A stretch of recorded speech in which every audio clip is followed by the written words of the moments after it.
The BMW Z4 and the Toyota Supra might be the most misunderstood sports cars of our time. Everyone seems to hate them. The Supra because it's not Toyota enough, and the Z4 because honestly, I think everybody forgot about it. When they announced the new Supra and they said it was also going to be the Z4, I low-key liked it, and I felt like a weird amount of dissonance because I was hearing a lot of hate about it online, and I didn't quite understand what that was all about.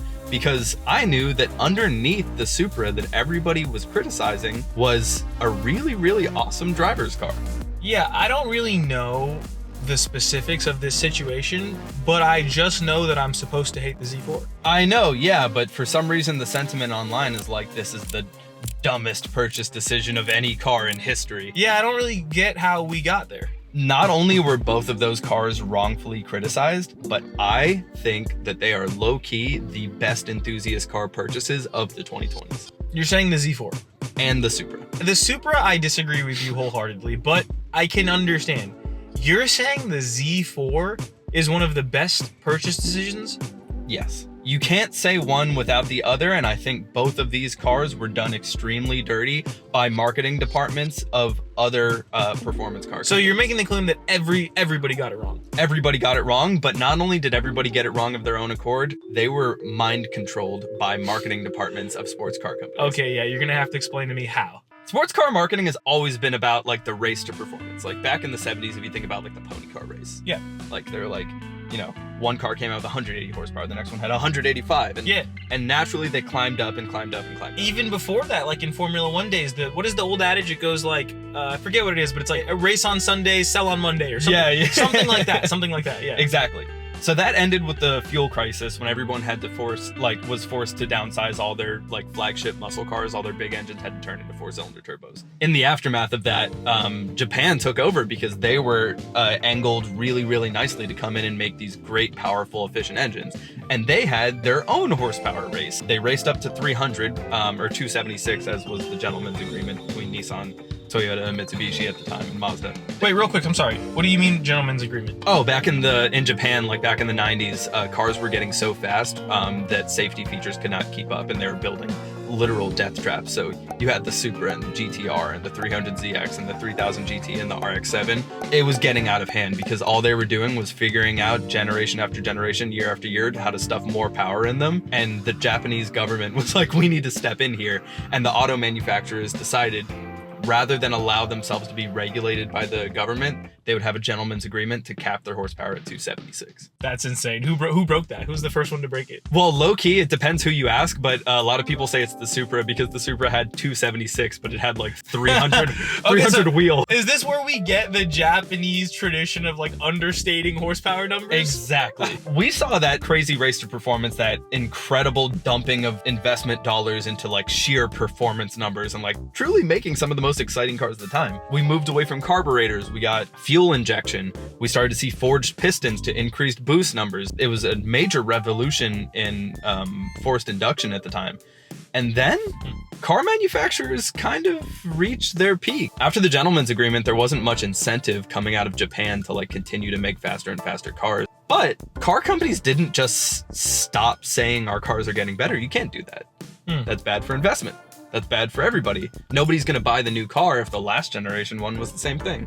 They had to keep saying that the car was gonna be getting better. After a decade or two of that happening and car manufacturers feeling pressured by investors and customers to continue to say bigger numbers and to have a flashy thing that they could say that they added to the car this generation, I think we created an environment where we've stepped away from the things that have actually made cars better drivers' cars and made them more reliable and all of the amazing things about cars that are soft skills and not necessarily on paper performance figures. And we've rewarded the companies that could bend the rules to make you buy the cars that have the best on paper performance figures and vilified the cars that did not.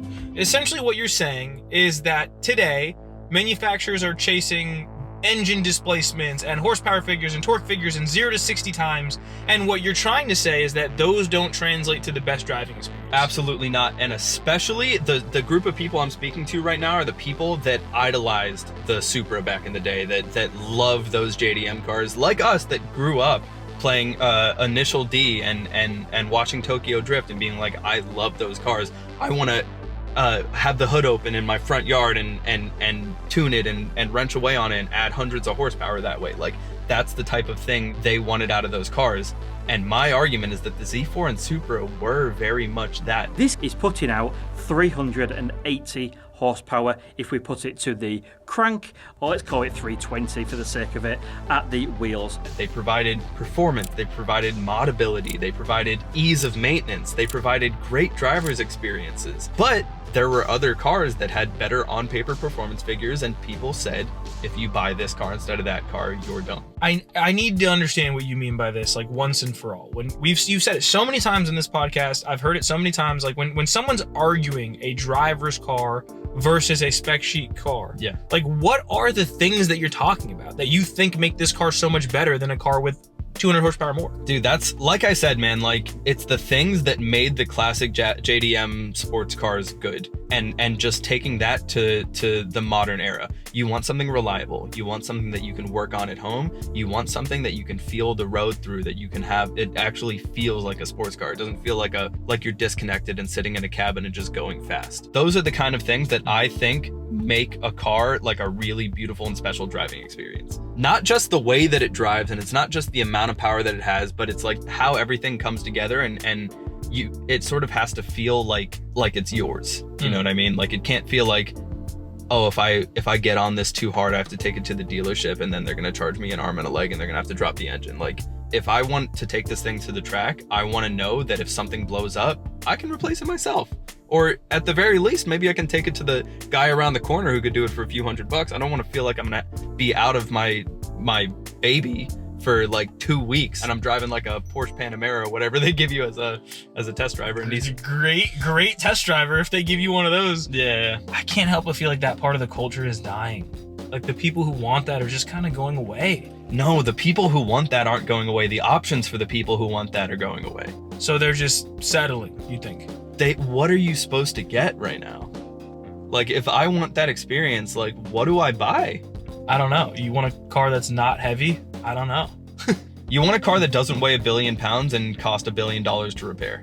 I don't know. A Miata? Yeah, no, literally. And the Miata sold great. Like, that should show you there's a market for this. The Miata is like the oldest new car we got. I've set the stage for how I think we got here. Let me substantiate my claims by talking a little bit about on-paper performance figures. I think this car's like two biggest competitors, like the stuff that I see online of people like saying like, why are you getting this instead of that? The 718 Cayman or the Boxster, same car, and the C8 base. So let's talk about the 718 Cayman Boxster. This one's quick.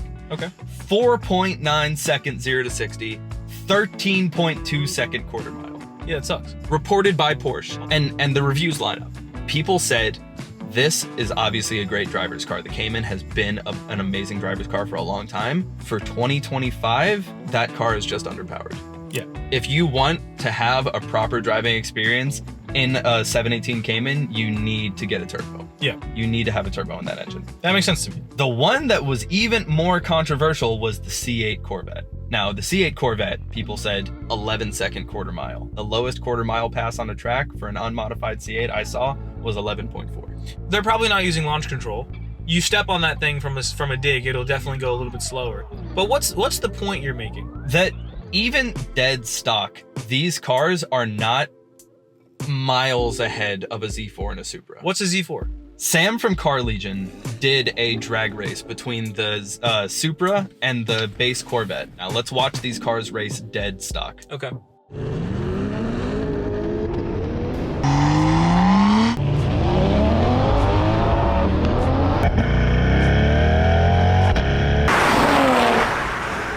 So it seems like you've got an excellent weight distribution because the C8's mid-engine and it helps it get that jump. But then it looked like they were pretty much staying in the same place the entire time. They're neck and neck. Yeah. So how is that possible if it's not even close? If this guy ran a literal stock for stock test and it only won by 2 car lengths, and you can watch Throttle House's race as well, that also won by about 2 car lengths. How is that possible if these numbers are that different? I think the answer is marketing dishonesty. I think Chevy made an amazing car with the C8, but it was so over marketed due to pressure to continue saying that it was, you know, revolutionary. I mean, Chevy had their own things to deal with to make sure that people would actually like buy the C8 and not criticize it for being worse than the front engine layout. But the reality of that is now we have people online literally doing other car companies work for them by literally putting down cars before they even have a chance to drive them because their on-paper performance figures are supposed to be that much worse. So you think they're just underreporting? BMW's classically underreporting, Chevy is classically overreporting, and the reality of that, and I don't know if anybody intended it to be this way, and my argument is that marketing people manipulated it to be this way, but they did that intentionally to make that gap seem bigger than it actually is.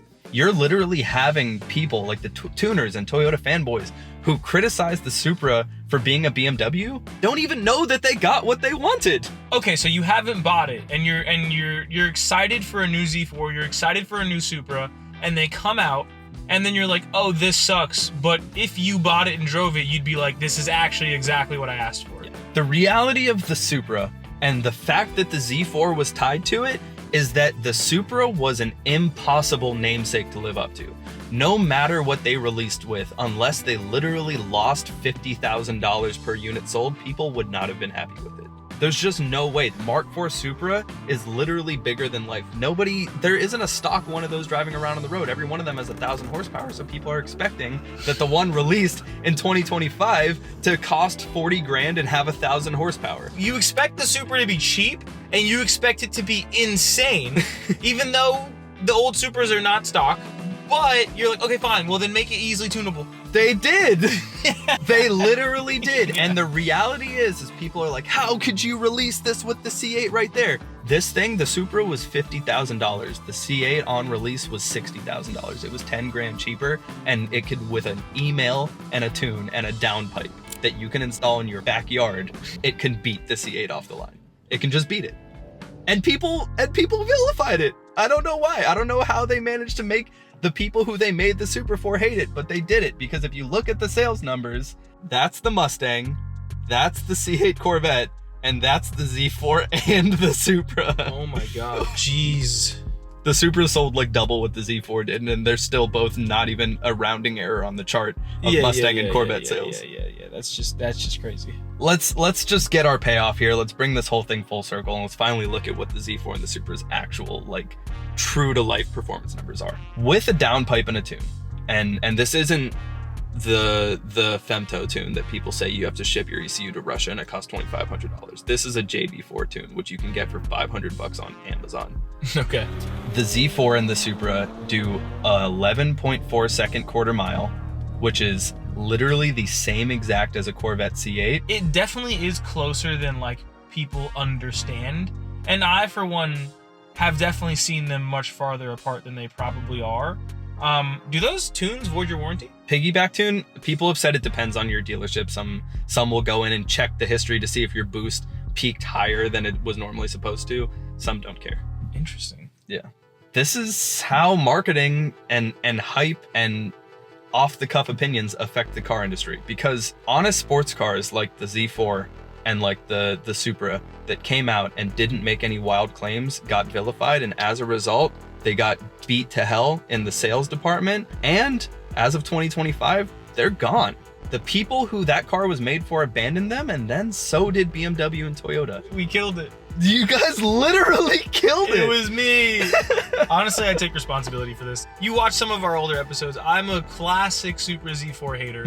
I have to admit it. I'm a textbook C8 Glazer. And so yeah, I definitely had a hand in this. We all did. I'm not gonna lie, we all did. What do we do about this? We already screwed up. I was actually just thinking that, and I was like, I don't know. I mean, make better cars maybe? No. I was supposed to learn that that's not what happened. It happened to me again. It happened to me again. Now I'm learning. You have to beat the mind control. Yeah. We have to stop falling for marketing hype. We need to support manufacturers who are honest about their cars. So what you can do is, when you see posts made about a car coming out and has crazy numbers, push back, say, what are the real numbers? Show me on the car's internal, because every sports car now can track what the speed it did, like if you hit it from a dig, how quickly it got to 60, how quickly it did 1,000 feet, and how quickly it did a quarter mile. You personally, you should research real world performance. Like, there are people on the forums who bought these things who the first thing they do is they go record what the 0 to 60 is. Before you like go online and say which car you think is better, look up somebody's actual race slips from the drag race that they did and see what that quarter mile hit. and watch a video of somebody driving it, or literally go and test drive one yourself and just see how it feels. But look into like the tunability and the maintenance. Was that engine in another car before, or was that platform shared with another car? How did that fare? How did people have issues after the warranty? Look into the things about the car that you will actually experience by owning it, and not just the things that the marketing department is saying you should. Hey, big flashy number, look here. Yeah, I'm wondering like what culture would be like today if we did that for these cars. Like if these things would be running around with 700 horsepower. Yeah. Like a Z4 with just 700 horsepower. Like if that's what we'd be seeing. Who knows what we would see? I mean, I wish we would have saw an M variant of the Z4 that could have carried into the Supra. If you took the S58 engine and put it in that instead of the B58, then we would have had another 100 horsepower right off the rip, and it wouldn't even have been a question whether it was better than a C8. And if you look at the difference in price variation between M cars and non-M cars, it's less than $20,000, so it still could have been within that purchasable range of less than 100 grand, higher than 50 grand. Yeah. So if we gave them the space and we told them that that's what we wanted, maybe we would have gotten it. I wish I could have had a happier ending for this one, man, but we just messed up. They're dead and they're gone. Yep. And so I guess now what I do is say sorry. We're sorry, Supra, and I promise to continue to try to research and buy cars based on actual performance metrics and not the hype, so that we don't end up with any more amazing cars dying far too young. RIP. RIP. That said, thank you for watching.